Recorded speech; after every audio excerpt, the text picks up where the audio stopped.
It started with a room that shouldn't have existed. When I got the night shift at St. Laura Hospital, I was just grateful for the paycheck.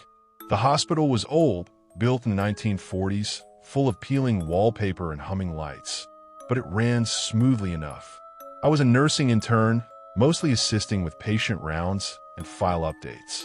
Then came that night. Quiet, cold, uneventful, until around 2:13 a.m. I was walking down the West Wing to deliver updated charts when I noticed something strange. Room 303. I had walked that hallway a dozen times, and I was sure, absolutely sure, there was no room 303. The corridor jumped from 302 to 304. Always had. Yet there it was. The door looked different. Older wood, darker than the others. Just 303, stenciled in faded gold. I stood there for a long moment, uncertain whether I was overtired or hallucinating. Then I reached for the doorknob. It was ice cold. I didn't open it. Instead, I checked the digital floor map on my work tablet. Room 303 wasn't listed. In fact, it never existed in the records. It was like the hospital itself forgot it was there.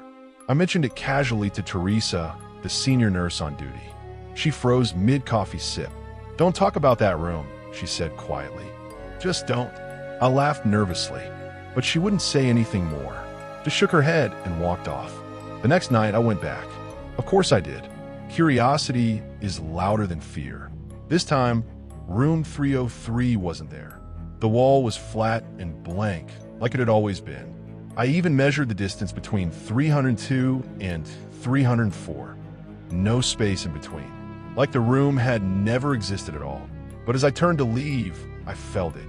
A shift in the air, like someone had just exhaled behind me. I spun around, no one. Then the lights flickered. Not violently, just enough to say, "You're not alone." For the rest of the night, I couldn't focus.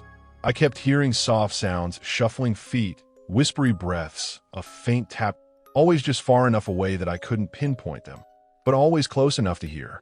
I told myself it was in my head. But then came the third night. The hospital was quieter than usual. No ER cases, no alarms, no movement. It felt like the building was asleep.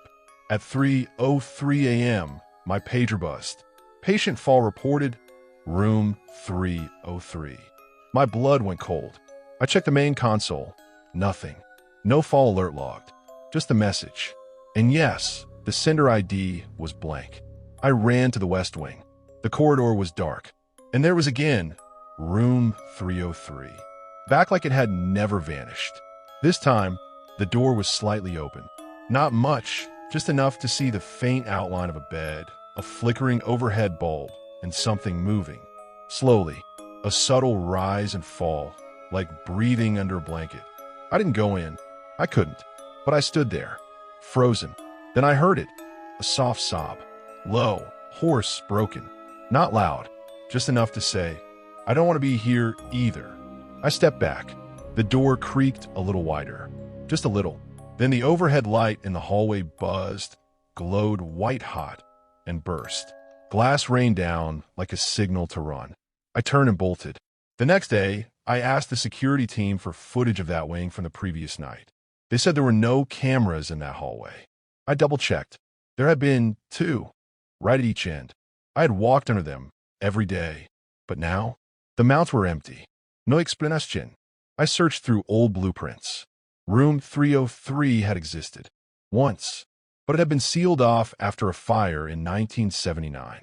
A patient had died, burned alive when the oxygen tank ignited.